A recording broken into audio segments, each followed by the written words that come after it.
Bonjour à tous, bienvenue dans cette nouvelle vidéo dans laquelle on va parler des prévisions de la semaine donc du coup du 13 septembre au 17 septembre 2021. Donc, n'hésitez pas aussi à rejoindre le groupe Telegram et la page Instagram disponible dans les descriptions des vidéos. Si vous avez aimé la vidéo, n'hésitez pas à lâcher un petit like, ça fait toujours plaisir. Donc, on se retrouve directement après l'intro sur les graphiques. Let's go!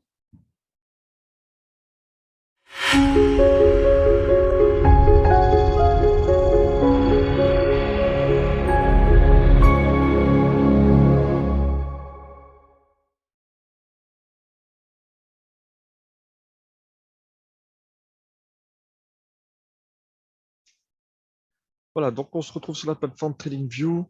Donc j'ai choisi ces paires suivantes, donc l'euro NZD, le GBP CAD, le GBP GPY, le GBP NZD, le NZD CAD, l'USD JPY et bien sûr le gold. Donc on va commencer par l'euro NZD. Donc là on va dézoomer un maximum et on va voir que le prix a tout simplement buté sur cette ligne de tendance baissière ici qui fait office de support. D'accord? Donc, nous avons aussi cassé cette ligne de tendance ici, résistance en 4 heures. Donc, on reste sur du 4 heures pour les analyses, d'accord? Et donc, ce qui s'est passé, c'est que le prix n'a pas réagi immédiatement à la hausse. Il a retracé vraiment en dessous du dernier plus bas, créant ainsi cette espèce, probablement cette espèce de double bottom, d'accord? Mais là, si on regarde nos oscillateurs, on voit qu'on a tout simplement une divergence haussière. On a RSI qui crée tout simplement euh, un creux plus haut que le précédent, tandis que sur le graphique, on a tout simplement le dernier plus bas qui est plus bas que le précédent. Donc, on a une divergence haussière. OK? Donc ça, c'est pour la première confirmation. La deuxième confirmation, donc c'est bien la cassure de cette ligne de tendance en H4. Donc, on pourrait tout simplement avoir une réaction ici haussière du prix, d'accord? Donc, le prix pourrait aller chercher tout simplement la prochaine zone de résistance qui est ici. Donc, je serais d'avis à passer sur du 1 heure et à tracer tout simplement pour avoir une troisième confirmation cette ligne de tendance ici. OK? Comme ça, ce qui se passe, c'est que tout simplement, le prix est dans cette zone de compression délimitée entre ce support ici et cette ligne de tendance ici qui fait office de résistance, ici étant une fausse cassure. Nous pourrions avoir du coup la cassure de la ligne de tendance à la hausse. Pourquoi pas avoir un retest sur le dernier plus haut qui est ici et avoir une propulsion du prix à la hausse. Donc, l'or passe sur du 4 heures et on pourrait aller chercher du coup cette zone de résistance. Ça serait vraiment pour le plan acheteur. Ok, donc là, je rebascule sur du 1 heure. Je vais peut-être tracer ici pour qu'on ait quand même le point d'entrée. Donc cette zone de support résistance en 1 heure. Voilà. Et donc, je prendrai un point d'entrée ici jusqu'au dernier plus haut, jusqu'à la zone de résistance. Et je mettrai ISL ici au niveau du dernier plus bas ici, de la fausse cassure. Et après, je rebascule sur du 4 heures. Donc là, vraiment, je me suis positionné sur du 1 heure pour affiner mon entrée, d'accord? Pour bien placer mon entrée, mon stop et mon TP. Donc ça serait plutôt le plan haussier pour l'euro NZD. Si j'ai un plan vendeur, non, pas forcément. Parce que je pense clairement que si on casse ces niveaux sur du 1 heure, le prix va quand même prendre de la hauteur. Donc, du coup, nous, on va prendre du profit et on aura sécurisé notre position. Vous voyez? Donc, le plan vendeur, en l'occurrence, il devrait y en avoir un. Ça serait vraiment si on casse ici une nouvelle fois donc, cette zone de support, qu'on vient de casser le dernier plus bas, qu'on vient de retester et qu'on repart chercher des plus bas. D'accord? Donc, ça, ce serait vraiment pour plan vendeur. Hop. Voilà, avec un SL court et dézoomer un maximum pour déterminer notre objectif qui serait le dernier plus bas. Voilà.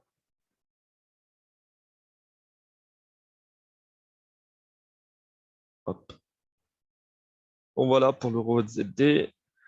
Donc, n'oubliez pas, pour le plan vendeur, faut absolument qu'on casse le dernier plus bas ici, qu'on a un retest, un beau pattern ici, une englobante ou autre, hein, pour qu'on puisse prendre quand même la position vendeuse. Donc voilà pour l'euro NZD. Donc maintenant, on va passer au GBP CAD. Alors GBP CAD, on me l'a demandé dans les commentaires. Moi, j'ai pas trop d'opportunités, mais si je devrais, enfin, je trouve pas intéressant, mais si je devrais vous proposer une chose, c'est qu'en fait, là, on est sur du 4 heures, donc on dézoome un maximum, et on peut voir qu'on est quand même, le prix quand même sur une belle zone de résistance. D'accord? Même si on prolonge encore un peu plus, vous voyez qu'on travaille énormément sur cette zone de prix, donc sur l'institutionnel des 1,76. D'accord? Donc, pour envisager quelconque position, qu'elle soit vendeuse ou acheteuse, moi j'attendrais tout simplement que le prix reprenne un peu plus de hauteur pour qu'il atteigne du coup cette zone de résistance. D'accord? Donc une fois que le prix atteint ce niveau, je vais passer ça, voilà, atteint ce niveau, là je vais faire attention et je vais regarder ces différentes réactions.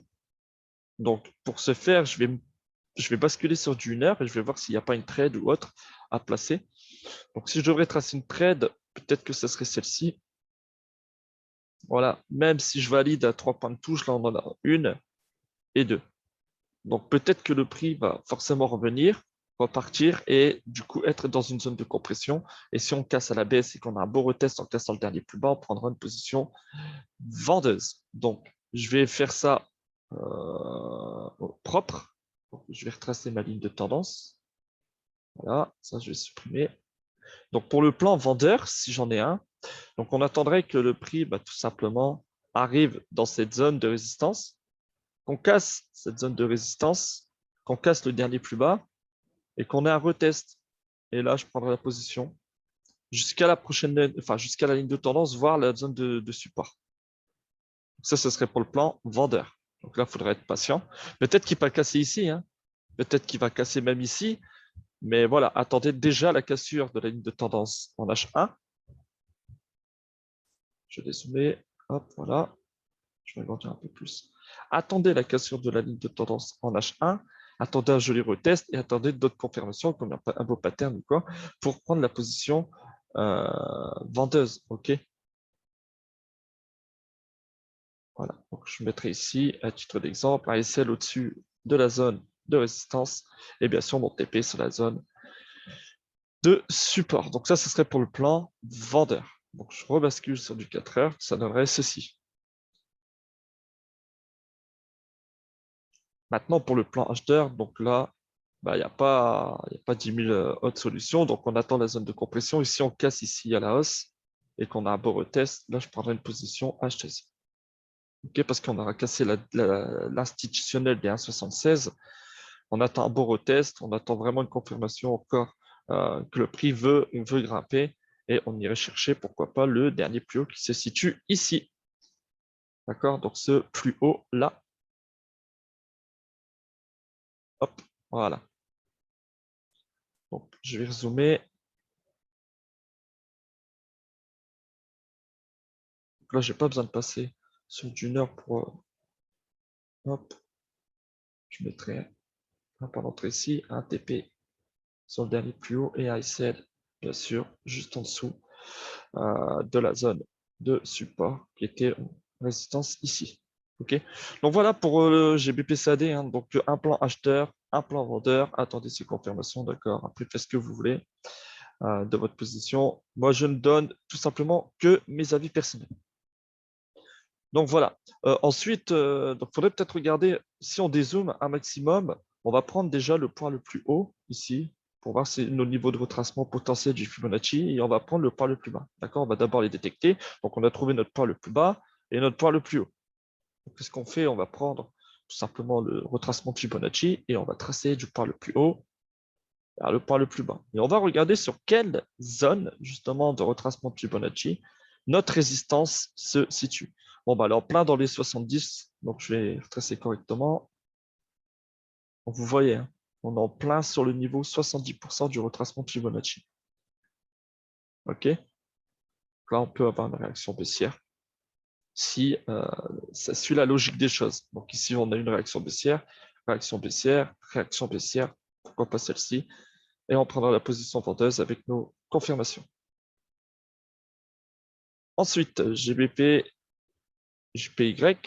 Donc là, on va le reprendre. On avait des scénarios la semaine dernière, donc qui n'ont pas été validés. Enfin, on avait peut-être un scénario acheteur vendeur qui aurait pris un SL ici. Donc là, j'ai tout retracé, j'ai tout remis à jour. Donc du coup, on a cette fois-ci cette ligne de tendance ici, donc que je valide une fois, presque deux, trois, quatre, cinq fois. Donc sur la cinquième touche, on a une réaction baissière, d'accord, vendredi. Maintenant, on a aussi cette espèce de canal haussier qui s'est construit. Donc peut-être qu'ici, on a une impulsion pour une correction et une deuxième impulsion baissière. Donc, pour le plan vendeur, j'attendrai tout simplement qu'on casse cette ligne, dans un premier temps, cette ligne de tendance baissière qui fait office de support et qu'on casse aussi ce support, qu'on vienne retester ce support et là, on prendra position à la vente. OK? Donc, j'avais déjà fait le traçage de potentiels mouvements baissiers et haussiers. D'accord? Donc, pour le plan vendeur, attendons tout simplement la cassure de cette ligne de tendance haussière, cette zone de support et là, uniquement là, on prendra position à la vente en mettant SL comme d'habitude au-dessus du support qui deviendrait résistance et un TP sur le dernier plus bas qui se situe ici.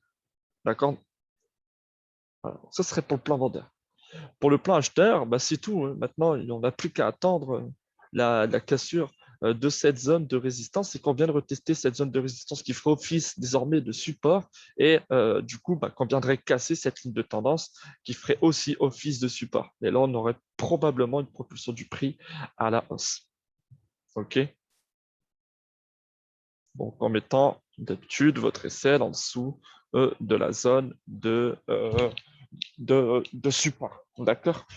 Donc voilà. Donc ça, ce serait pour le plan acheteur.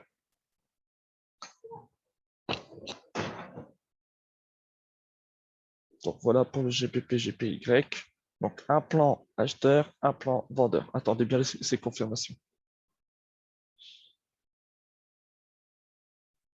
GBP NZD. Donc GBP NZD. Donc voilà, j'ai déjà tracé donc ici. Tout simplement, je vois une position acheteuse long terme. D'accord? Donc j'avais déjà tracé. Donc voilà, pour le plan haussier, ce serait pas mal ce point d'entrée, d'accord, le point d'entrée actuel, donc au niveau des 1,9433. Pourquoi? Bah, déjà, dans un premier temps, le prix a cassé cette ligne de tendance qui fait office de résistance depuis pas mal de temps déjà. Ok.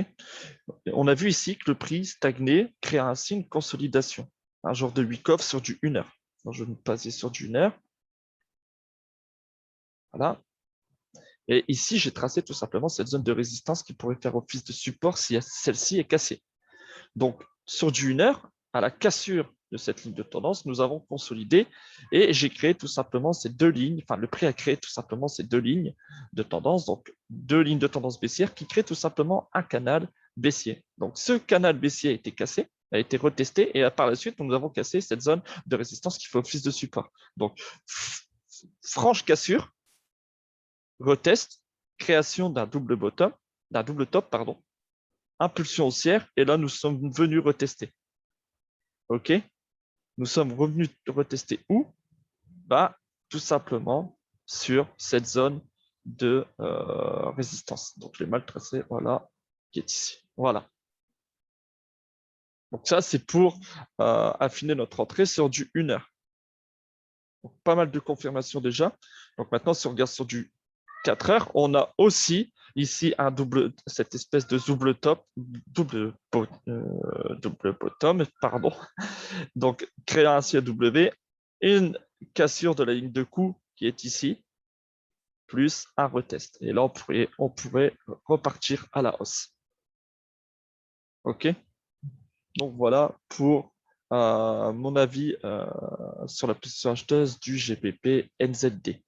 Donc là, ce serait une position plutôt long terme. On peut vraiment aller chercher du profit à la hausse. OK?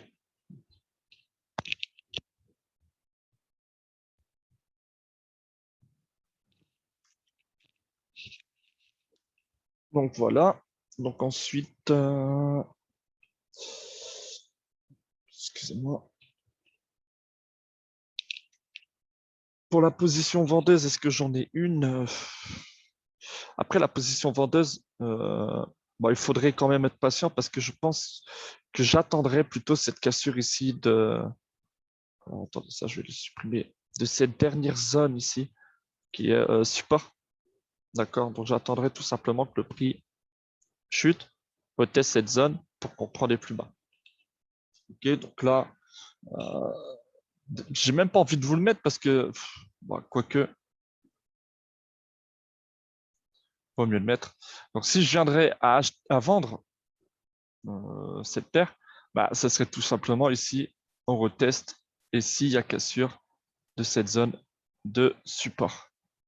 Du coup, on va dézoomer un maximum pour déterminer notre objectif. Regardez, les derniers plus bas sont là, donc je n'irai pas plus bas. D'accord? Je ne vais pas être trop gourmand. Je vais tout simplement aller chercher ce niveau.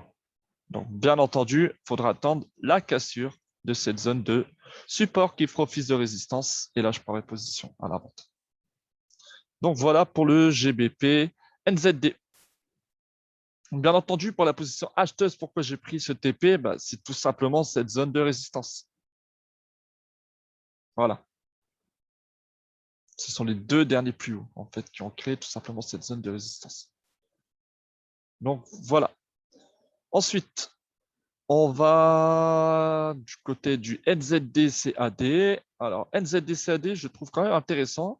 Depuis pas mal de temps, le prix est tout simplement en train de grimper, créant ainsi, du coup, cette ligne de tendance qui fait office de support. Donc, vous voyez, à chaque fois qu'on rebondit dessus, on repart à la hausse. OK? Mais là, ce qui se passe, c'est qu'on arrive sur une très belle zone de support résistance. Donc, je vais dézoomer, vous voyez. Donc ici, on fait office, enfin la zone fait office de support. Ici, résistance. Ici, résistance. Ici, on travaille dessus. Donc, très belle zone. Ensuite, j'attendrai tout simplement que le prix, donc là, on va basculer sur du 1 heure. Voilà. Voilà. Et j'attendrai tout simplement que le prix atteigne cette zone.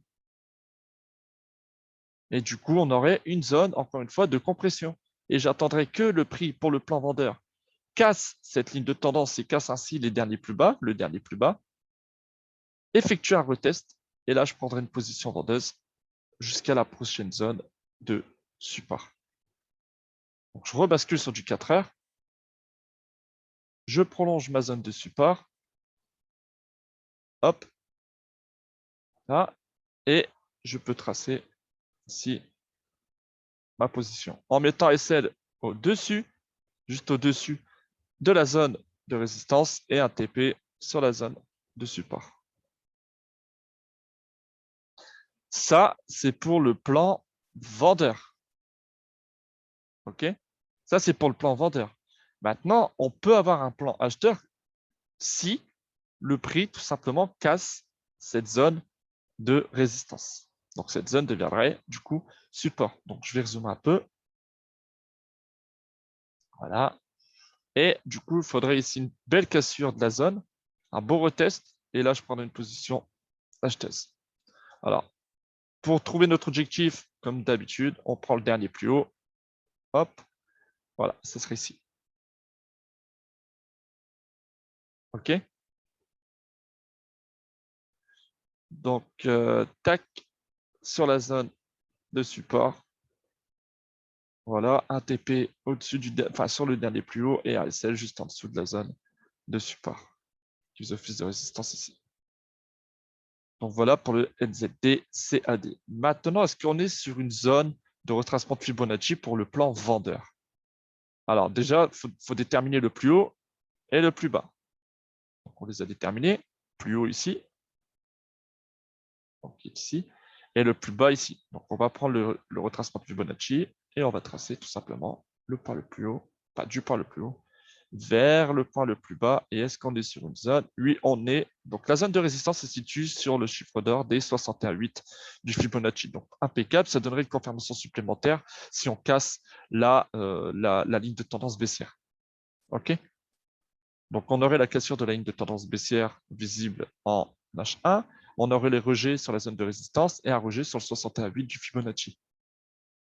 À cela, vous rajoutez le retest, plus un pattern comme une englobante, etc., surtout sur du 4 heures, et ça vous donne pas mal de confirmations pour la prise de vente du marché. OK? Donc voilà, ça c'est une confirmation supplémentaire. Je zoome un peu, voilà. Hop. Et hop. Et ça, je vais l'affiner comme ça. Voilà. Donc voilà pour le NZD, CAD. Ensuite, USD, JPY. JPY. Donc là, j'ai gardé le même setup que la semaine dernière parce que aucun des deux n'a été validé. Donc le plan reste toujours le même. D'accord? Donc là, le prix stagne entre cette zone de résistance et cette zone de support. Donc pour qu'on ait un plan, enfin pour qu'on ait des confirmations, donc là, pour le plan acheteur, il faudrait tout simplement, et je reste sur ma position, qu'on casse cette zone ici de résistance qui deviendrait support. OK? Et ensuite, on irait chercher le dernier plus haut. Pour le plan vendeur, ça reste le même aussi. Donc là, je vais basculer un peu. Hop, là aussi. Hop, voilà. Donc j'attendrai qu'on casse cette zone de support, qu'on reteste. Donc je vais reprendre ça aussi. Voilà, qu'on reteste et voilà, et que cette zone de support devienne résistance et qu'on prenne position à la vente. D'accord? Donc voilà, voilà pour l'USD JPY, c'est toujours le même setup, toujours le même setup. Donc voilà, donc le prix est toujours dans cette espèce de canal baissier. Les mouvements sont plutôt baissiers. Donc maintenant, si je devrais mettre à jour cette ligne de tendance, voilà, hop, une touche, deux touches, trois touches, phase cassure, on réintègre. Donc du coup, là, on est vraiment dans une belle zone, le prix va se trouver dans une belle zone de compression. Mais on ne prendra pas position à la cassure de ces lignes de tendance, que ce soit à la hausse ou à la baisse, mais plutôt à la cassure des zones de support et de résistance. OK. Donc voilà pour l'USD et JPY. Et ensuite, pour le gold, le gold, on reste aussi sur nos confirmations. Donc là, c'est plutôt le plan vendeur qui s'est validé cette semaine. Et je reste sur ma position.